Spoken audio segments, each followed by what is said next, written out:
Hello, this is Douglas Robinson with DevEdit Software LLC, and in this video we're going to be working on updating our licensed user management map to allow for batch updates to team memberships. In order to do that, we need to be working with the Trebuchet team member table in our SQL database for Cherwell. So you'll notice in my Cherwell database I've opened up the Trebuchet team member table. Now this table functions as a join table between your users and your teams to populate the team memberships.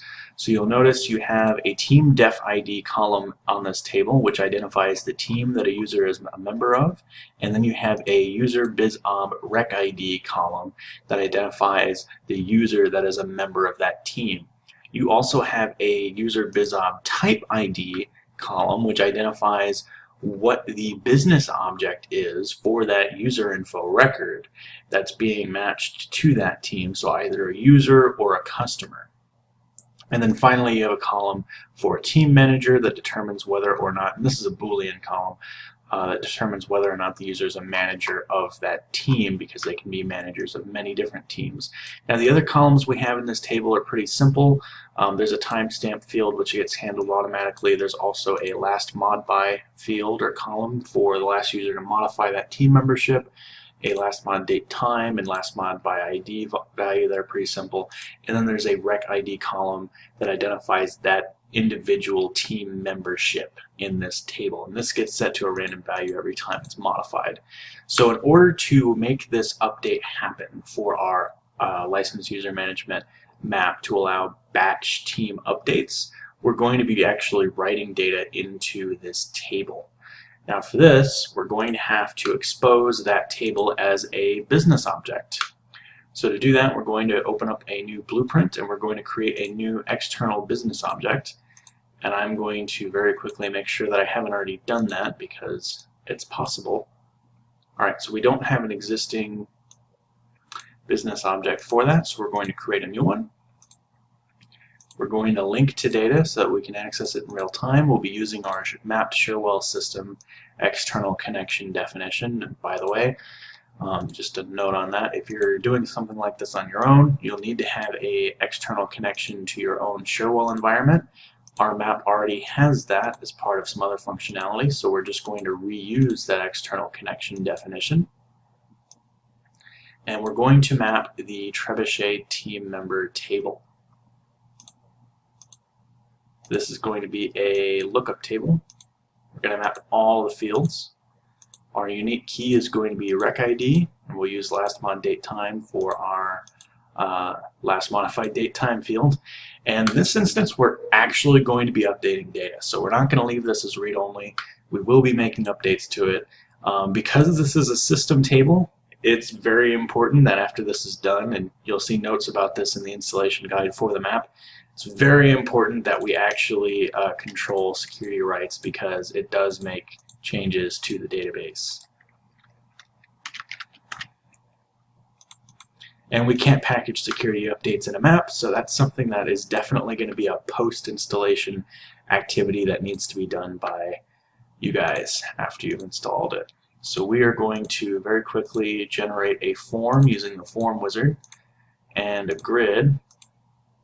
Yeah, what we're going to add here is going to be user bizob rec ID, possibly user bizob type ID. I'm actually going to add most of these because I want to be able to see them. The last mod by information isn't that important. Rec ID is, I think I already added rec ID. The reason rec ID is important, this is a very important note if you ever try to insert a record into an external table in Cherwell. You can't set the rec ID field. If it's marked as the unique ID column and you create a new record, you can't set the value of that field. You have to give it a default value of new ID. I run into this issue all the time, and I end up with records that don't have rec ID values, where it's just blank.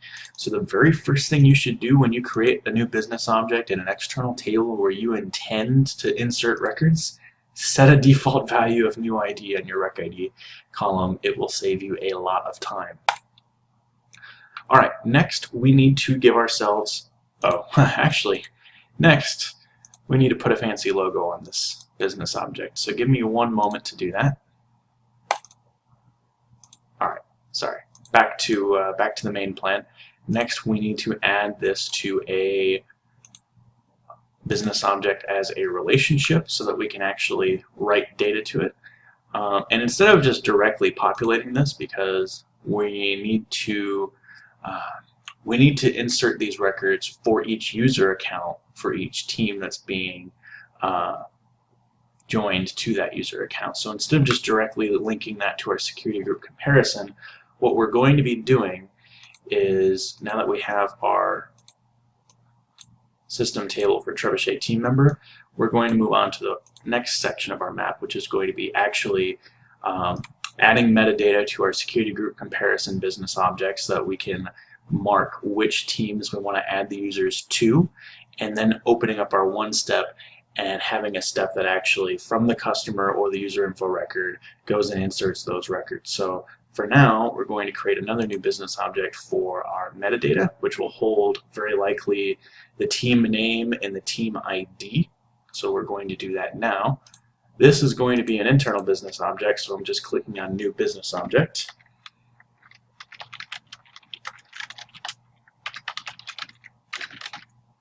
And this will definitely be a supporting object. We don't need Search Manager for it. I'm going to leave one steps available. And actually, this very likely doesn't need a one step. And we don't need this other stuff. So we're going to turn it off. Fantastic.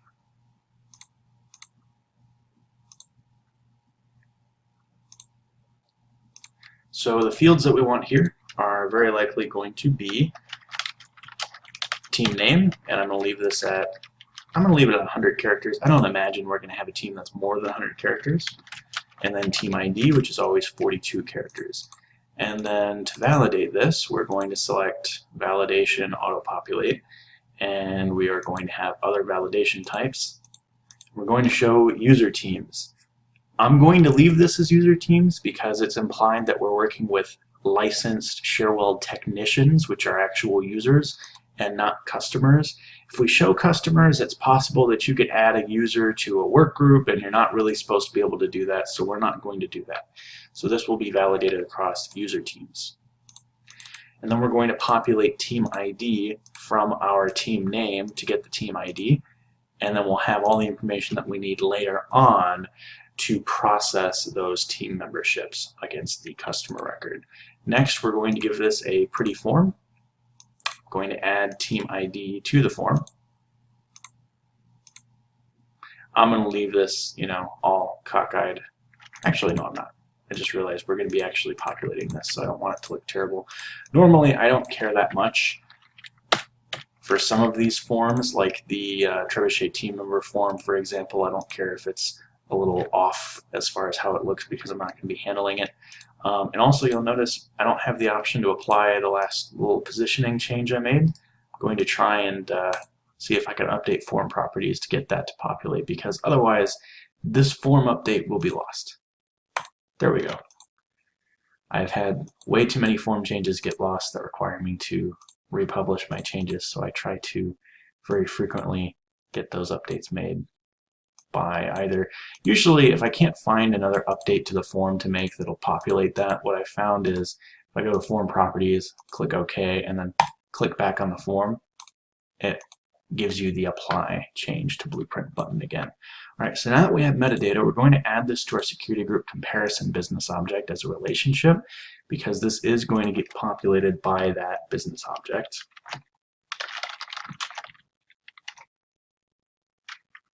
I'm working with the wrong business object. I'm sorry. We're working on the user account import business object. I've been working on this other map a little bit too much recently, so I've got this one in my head when really we're working on this map, this business object, the user account import business object. This one is used to import a batch of users, and what we're going to be doing here is we're going to be adding a new relationship to it, and we'll be adding a new tab where we can display a list of teams to add those users to. So ignore my earlier comment about our security group comparison business object for our other recent map. Alright, and as of the time of this video, I don't think I've published that one to the Map Exchange yet. Alright, so for this one, we are going to be creating a new owns relationship. So here we'll have user account import owns team membership assignments. This will be an owns with a many set of items, and we're going to be owning team ownership metadata records. We're going to be doing the default link where the user account import business object ID goes into the team membership metadata business object record. We don't have a field for this yet, so we're going to create a new one, and I'm going to label it parent rec ID, which is a pretty standard name for a field for a child business object. We'll click on OK, and then we're going to drag that onto our form area here. We're going to label this team membership assignments.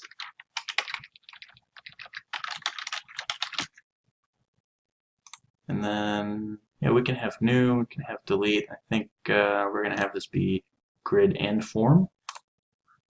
And then you'll just select the team out of this. And this is going to be a manual point. You'll go in and you'll select new team membership, and you'll select the team name. You don't have to do anything with the team ID because that'll auto-populate.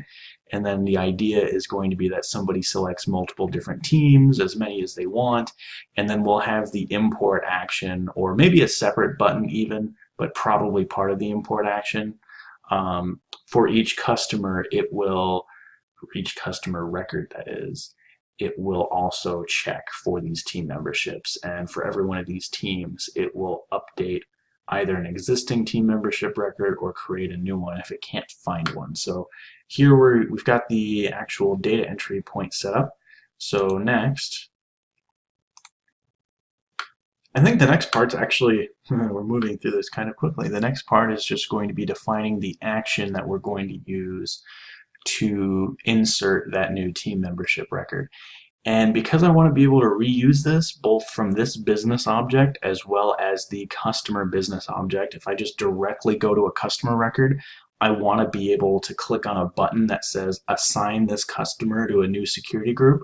What I'm going to do is I'm going to create that one step on the customer business object first.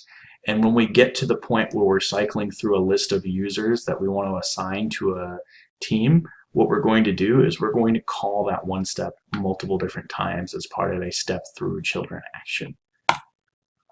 So I'm going to navigate to my customer internal record because we're assuming that all of your users that you're going to be importing have customer records that have been imported from Active Directory and have the most recent information. So I'm going to create a copy of our create licensed user from customer link that we created on the previous instance of this map. And we are going to change this to say assign user to team.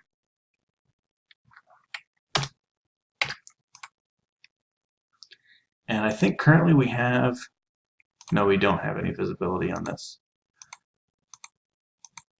All right, so on our system, we don't have any visibility or disable conditions on this.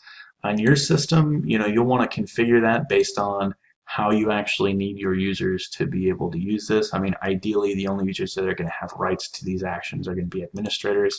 So you'll want to find some limiting criteria for the visibility or enabled functions for these links on your system. On my own, actually not on this one, I think on one of my Cherwell databases, I've got an expression that checks whether you're an administrator by checking whether you have certain business object rights.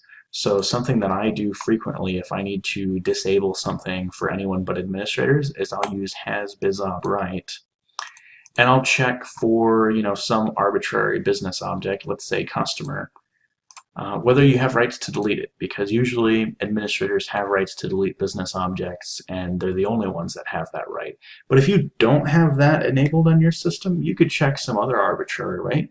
You could even create a table with certain fields to denote different business object rights, or you could find another way to control how you want these links to be enabled, but I'm talking too much. We're going to go ahead and create a new one step for our customer record, and this is going to be labeled assign customer to new team. Now this one step is going to take one team for the input and assign that customer to it. And if we want to assign them to many teams, this one step will be run multiple times. Either that'll be you manually picking it, or in the case of our batch import, it'll be serializing the list of teams into an XML collection and running this multiple times for each item in the list. So here, because this is going to be run from a different business object with its own data, what we're going to be doing is we're going to be populating a local variable with the name of that team. Or it's either going to be a local variable, or we could populate a stored variable with the name of the team, and if it's empty, then we're going to prompt. I think we're going to use a stored value in all cases. So here we're going to create a new stored value, and we're going to label it temp team membership to assign.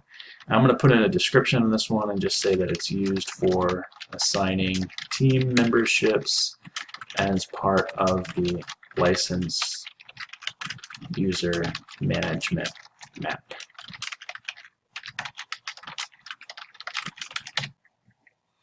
I'm going to mark this as user specific because I don't want, in the unlikely case that two different users run this, I don't want them to be able to overwrite this stored value if it's run multiple times.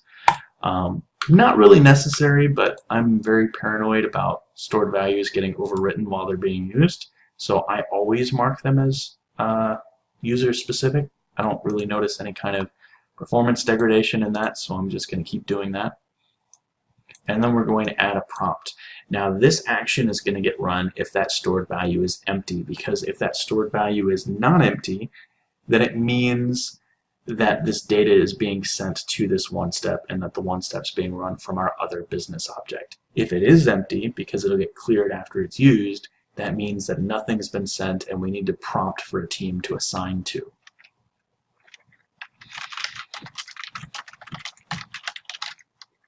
Hopefully that makes sense.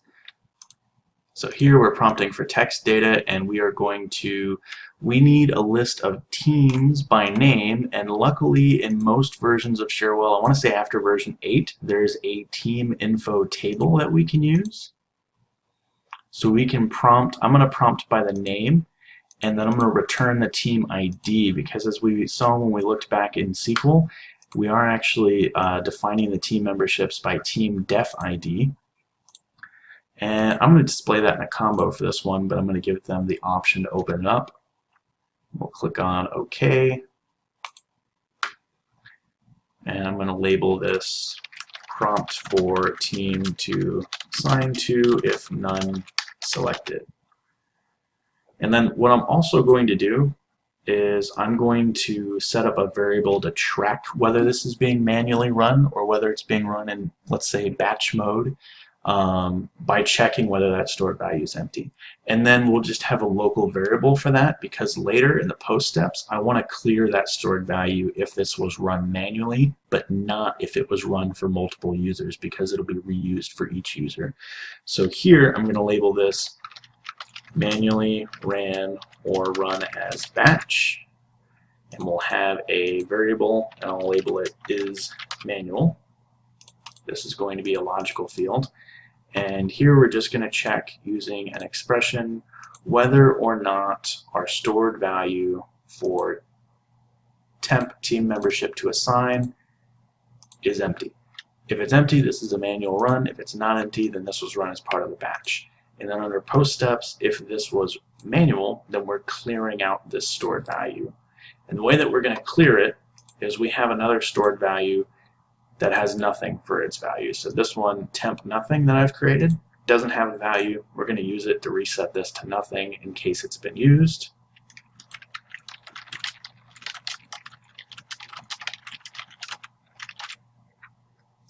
Alright, now that that's out of the way,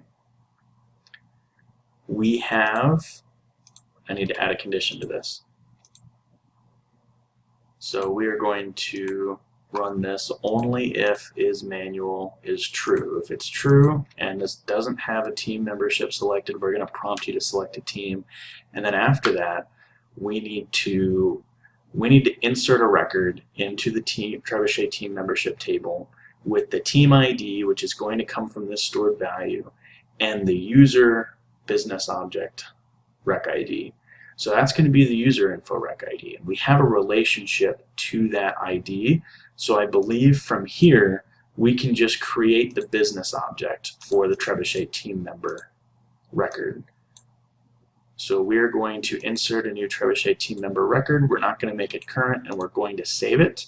We don't need to set rec ID because we can't do that from a one-step setting the rec ID value. That has to be a default value. We're going to set last mod by to the current user because we do want to be able to audit this information if it's changed. Last mod by ID will also be current user record ID. Last mod date time will be current date time. You know how that works. Team def ID is going to be our stored value for temp team membership to assign, because our prompt is setting that to the team ID and not the name, because this is managed by ID. And now that I said that, I'm going to double check to make sure it's correct and that I didn't select rec ID, and that's true. And then next we're going to be populating whether or not a user is a team manager. We're not assuming that you're going to be populating batch groups of users as team managers, and aside from that, this isn't used that much in Cherwell anyways, so we're not going to be setting this value under any circumstances. You know, you can manually set team managers on your own under the edit teams dialog, and then we're going to set the user bizob rec ID from the related user info records. So we should have a list of user info fields. We'll set in the rec ID value here, and then we also should have user bizob type ID, which will be the user info type. So there's only ever one type, so I don't know if there's a user info type ID value here. If not, I think we have a way of getting it. Yeah, it'll be under automatic and it'll be type ID. Quick note, you can always get the type ID for a business object under this automatic folder. This is a list of properties for any given record, and if you access it, you can find things like whether it's been just newly created or modified, what the public ID is, which is that display name, what the join reason is, if it's part of a related item using a join table. Plural name comes straight off the bizob properties, and then finally the type ID. These are very useful values for a record. Then we're done. This right here should create a team membership record. And so at this point, now that we've created this one step, we have a little bit more work to do before we're done. And I don't think that update actually gave me the option to apply my changes to a blueprint, so I'm going to make an update to form properties. There we go. Now that we're done, the last thing that we really need to do for this update to our map is go to our user account import business object and add to our import action the option or the actions to actually go through our team membership metadata and run that one step multiple times, once for each team membership that we're going to assign. But before we get to that, I'm going to test out this individual action to make sure it's working from the customer association. So I'm going to launch my Cherwell client. We'll see that pop up on the screen here in a moment. It's opened in the background, so it's got to load this dashboard first. So next, what I'm going to do is I'm going to find a customer record that has a user account. And to do that, we're going to look in security to find a user account that we want to work with. I'm going to use Eric Lambert. Eric Lambert doesn't have any teams, so we're going to go to his user info or to his customer record. And since we have this map, I don't know why I opened Tracy Alban, we're going to find Eric Lambert. Here he is. We're going to click on Assign User to Team, and this should prompt me for a team to add him to. We're going to add him to first level support. Our change was made, everything's saved. Now if I go into users, we can see the very first thing that happens is we get a prompt.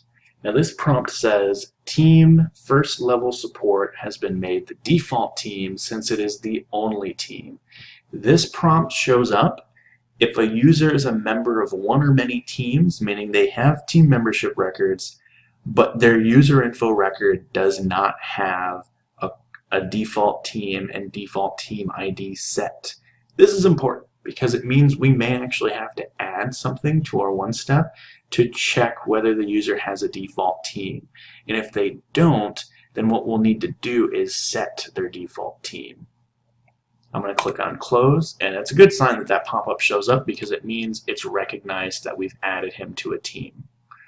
So what we need to add to our map or our business object here is actually kind of important. What we need to do is we need to check on user info whether or not default team populates from default team ID, and it doesn't look like it does. Because what I'd like to do is set the team ID from our stored value and then auto-populate default team name from it. Now what I'm going to do is I'm going to make a note after I make this change, because I'm going to configure it to do that. I'm going to make a note after I make this change to add that to our map so we don't forget it.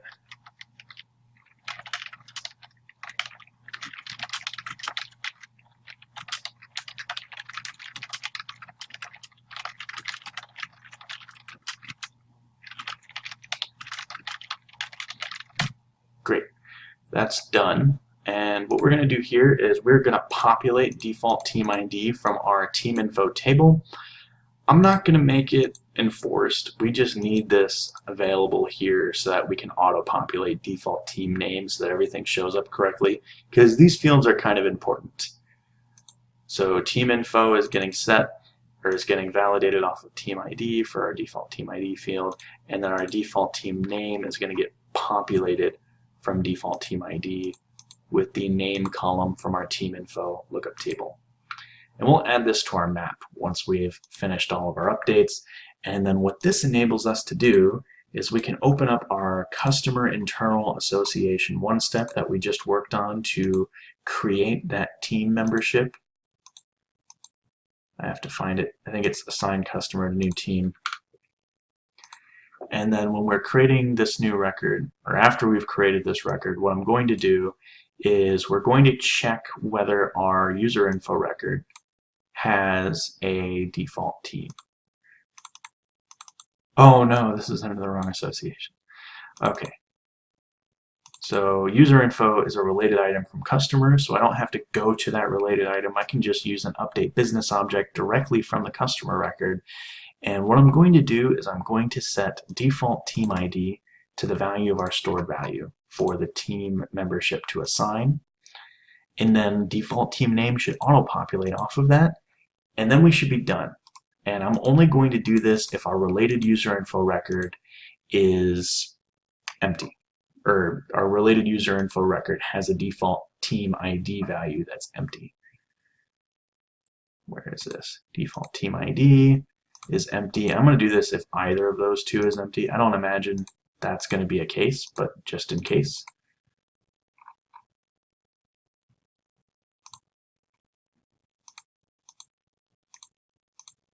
Alright, so if default team ID is empty, or if default team name is empty, we're going to add in that new default team ID to the current team that we're assigning.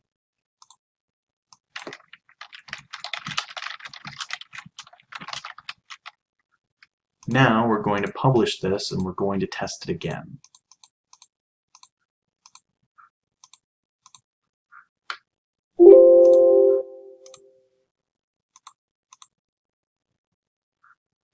Now what I'm going to do is I'm going to modify, I think I have to save this user after it sets that as his default team. I'm going to modify this so that he doesn't have that team membership.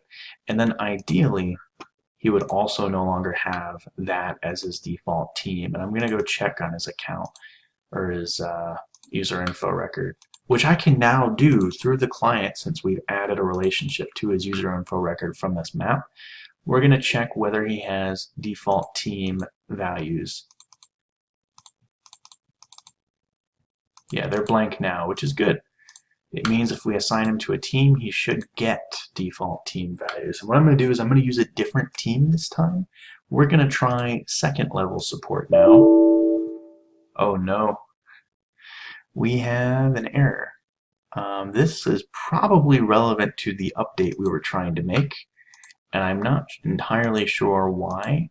I'm going to check on our relationship and see whether that's actually an owns relationship. It very likely is not, which means we can't make changes to it.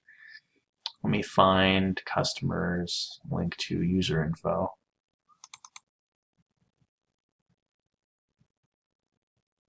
Oh, it is an owns relationship. Well, that's good. I don't know exactly why this gave us an error message.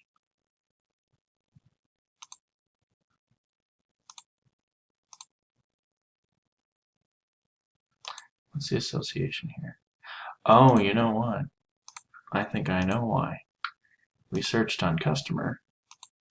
So our current association just might be customer.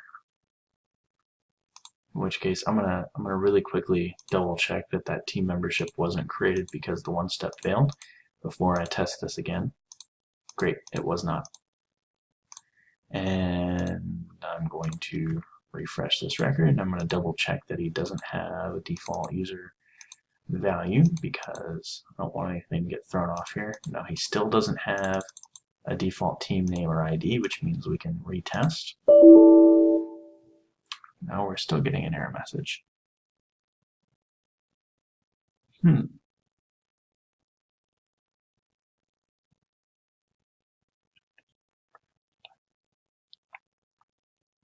I'm going to check what the def IDs are for our different business objects, just so that we can see what business objects it's talking about. So I want to see the rec ID value for the business object ID for user info.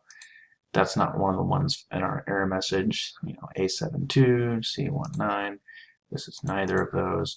Next, I'm going to check. Oops, wrong button. They put save and home right next to each other on here. Next, we're going to check the BizOb properties for. Wrong button again. This. So here's our A72, which is customer internal. And this is saying business object A72 is not correct type C19. And I think the C19 one might just be our customer group leader. No, it's not. I have no idea what that other association business object is. It could be this one. It is. So for some reason we are getting an error message that says business object customer internal is not correct type Trebuchet team member. I'm gonna open the system analyzer and run this again to see what step it's throwing that error on. It's definitely doing that at this point.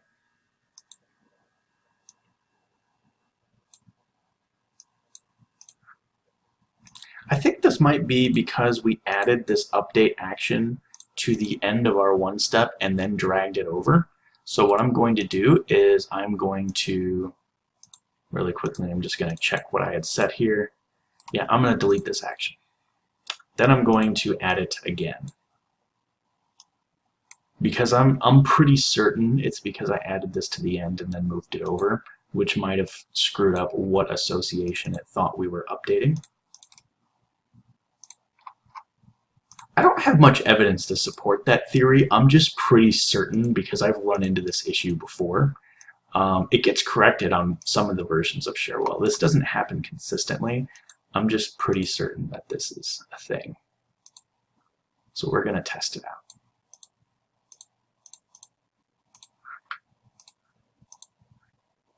We're going to publish this again. I'm going to check what I've changed here. All right. Just wanted to make sure I didn't make any other changes because I keep opening and closing blueprint screens. And I never scan and I never save my changes. So I don't have any rollbacks. So every once in a while I get a little paranoid that I'm making a change that I shouldn't be. Okay, we're going to go to Eric Lambert. And now we're going to try assigning him to a team. Now you'll notice it didn't prompt me for anything. And the reason for that is that we didn't add an action to our one step. Actually, we did. Let me open up that one step. I think it hasn't cleared that stored value. So it's not clearing it on subsequent executions, and it's not prompting us for it. So you'll notice I go here, our team membership to assign. Look at this.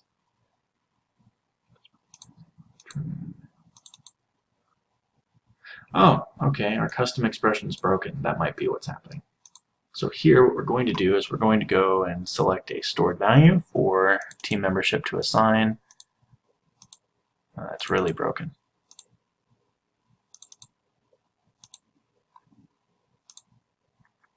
I'm gonna replace this token.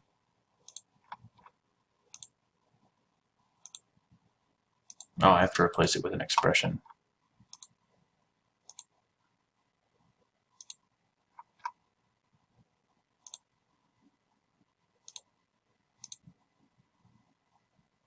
Something has gone wrong.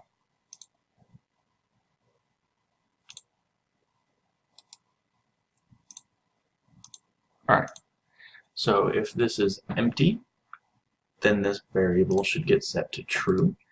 And if this variable is set to true, then this needs to prompt. And I'm going to check that our prompt is still working because we've had a couple of things break just now.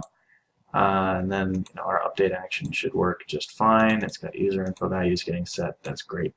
We're going to name this to set default team if empty. And now everything should work. Fingers crossed. I'm going to scan this time.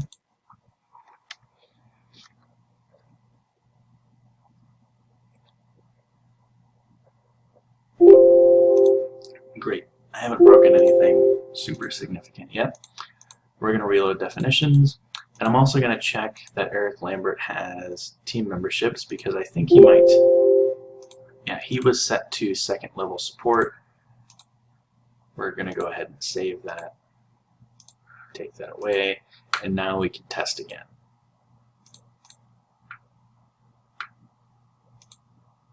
All right, this time we actually got prompted for a value. So this time we're going to select third level support and see if A, if the record for the team membership gets entered, and B, whether that gets set as his default team. All right, and you'll notice this time I actually get to save. Now what that means, A, is I think it means I didn't check the box to save that update for the business object to the current user after it's made. So I'm going to click this right here. But essentially what that means is it made a change to the user info record that's linked to this, and it hasn't saved it. So if we look at him now, he's got third level support as his default team name and default team ID. And so if I look at his user account, we don't get prompted letting us know that he's been set automatically to a default team, which means he has a new team membership, and we correctly added him as that as his default team because he did not have one. So now I want to make sure that this doesn't change his default team if he has one. So we're going to add him to the information technology team, and we're going to check his team memberships again. All right, so he's still defaulted to third level support, which is correct. Now at this point, our one-step works correctly, and we can move on to adding users to teams in batch sequence, which is actually pretty exciting because I haven't done this before. This is going to be kind of new, adding this to a map, which is great. I'm really looking forward to it. So at this point, we have a relationship from our user account import business object for team membership assignments.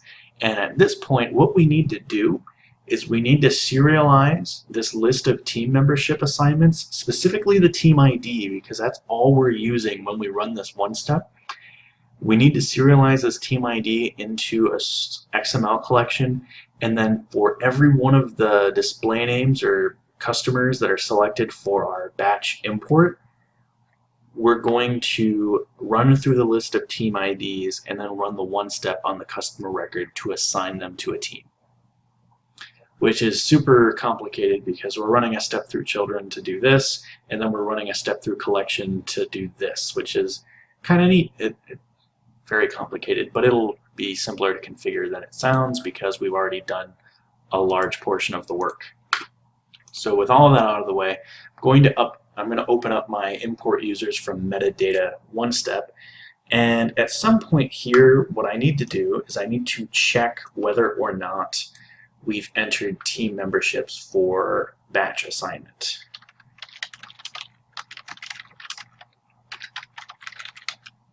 So this will be a local variable.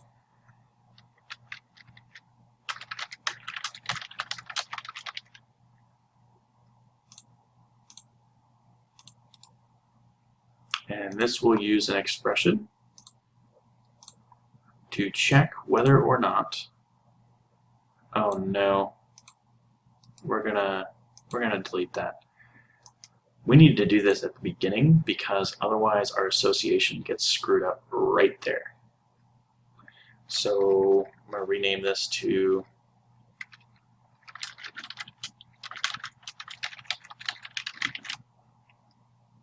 and I think our variable got created. Yes, it did. That's a logical. And here we're using an expression to check whether or not we have any related team membership metadata records. So for this, we need an embedded aggregate expression to check, I think that's this one, right? Yeah, I'm pretty sure. Yeah, that's that one. So if there's any of these records, so a count with no limiting expression, if it's greater than 0, this logical gets set for batch assigned teams, and later on we'll run through that list of teams. But for right now, we need to serialize that list of teams into an XML collection. And to do that, what I'm going to do is I'm going to start that XML collection right here.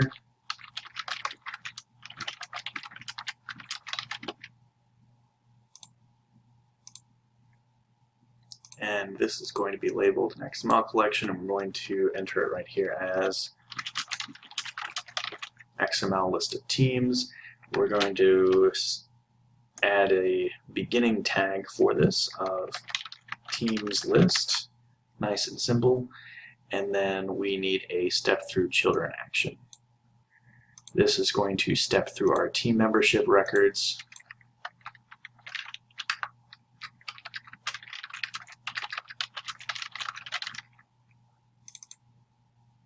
And for each team, we are going to select this batch, or we're going to select this XML list of teams, and we're going to update it to itself plus a new team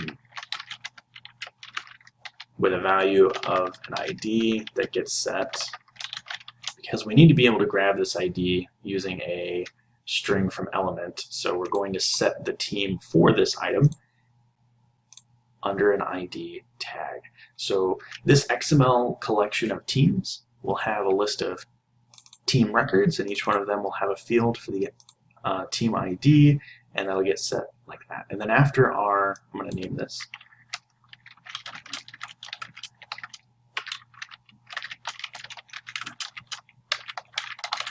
then after our step through children action is done here, we're going to close that list with a closing XML element tag for teams list.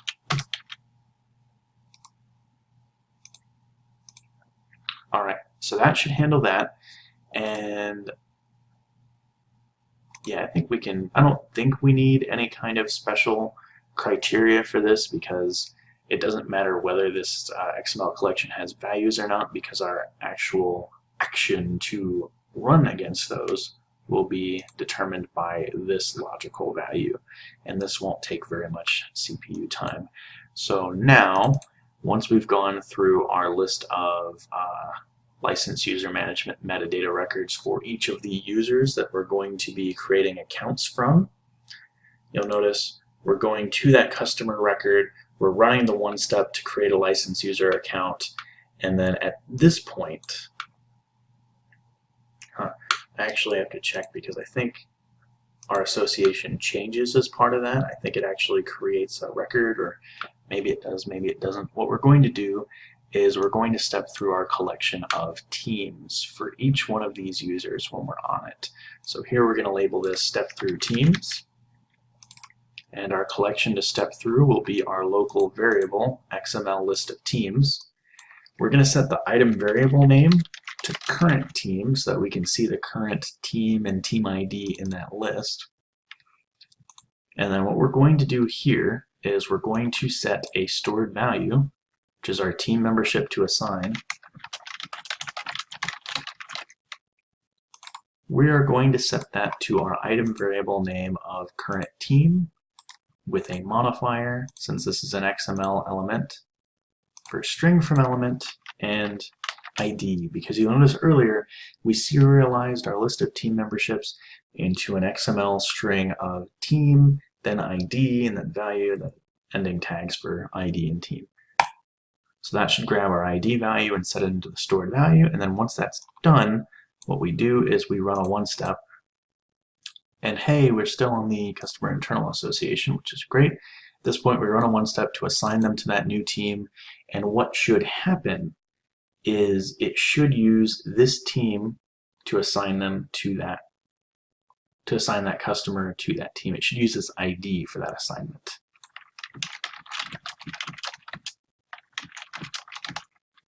And then after this is done, I'm going to clear out that stored value so that if you have, for some reason, one of these records is blank, then it'll prompt you for that team. All right. So for each one of these, it's going to take the current team in a list, set that user to that team, then once it's done, it moves on to the next user, and so on. So I think that's the end of our action here.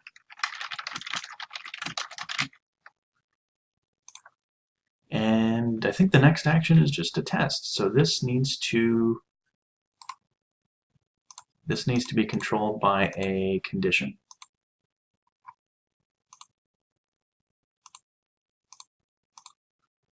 Then we'll hit save, and then I think we're done because we're clearing out that stored value once it's done, which is great. I'm going to go ahead and publish this. Actually, what's weird is I feel like I'm forgetting something. I don't like that feeling.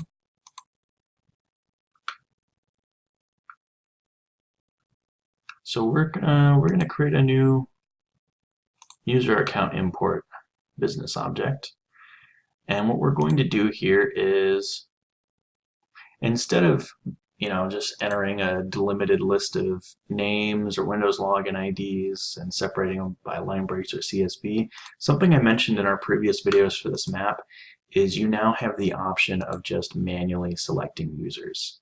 So we're going to import a couple of users, and if they're not imported, they'll just update, that's fine. I'm going to include Eric Lambert on this. And we'll pick, I think I'm going to go with Jacqueline. I don't think that user has an account, and I'm trying to pick users that don't necessarily have an account. Yeah, I'm pretty sure they don't. And what we're going to do here is, I'm also going to specify an LDAP domain. We're just going to enter in test for now. We're going to give them all access to IT Service Desk level 2 and 3. So each of these users, Christine Day, Jacqueline Medina, they're going to get user accounts created. Eric Lambert already has an account. And then we're going to assign team memberships for them. So we are going to add first level support and second level support and third level support. I'm going to save this. And I just remembered exactly what it was that I forgot. Eric has these team memberships, and what we need to do is we need to make sure that if a user has that team membership already, that we don't add them to it. And in order to do that, I think I'm going to end up using a metric to check whether it exists or not. So I'm going to write that down, that I need to get to that after we test this out.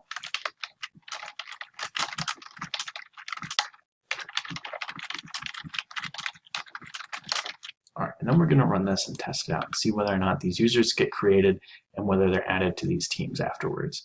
So I'm going to click on Import. All right, our import completed. And what we're going to do here is we're going to look at our list of users. So now I can see there's a list of users now. So we have Eric Lambert.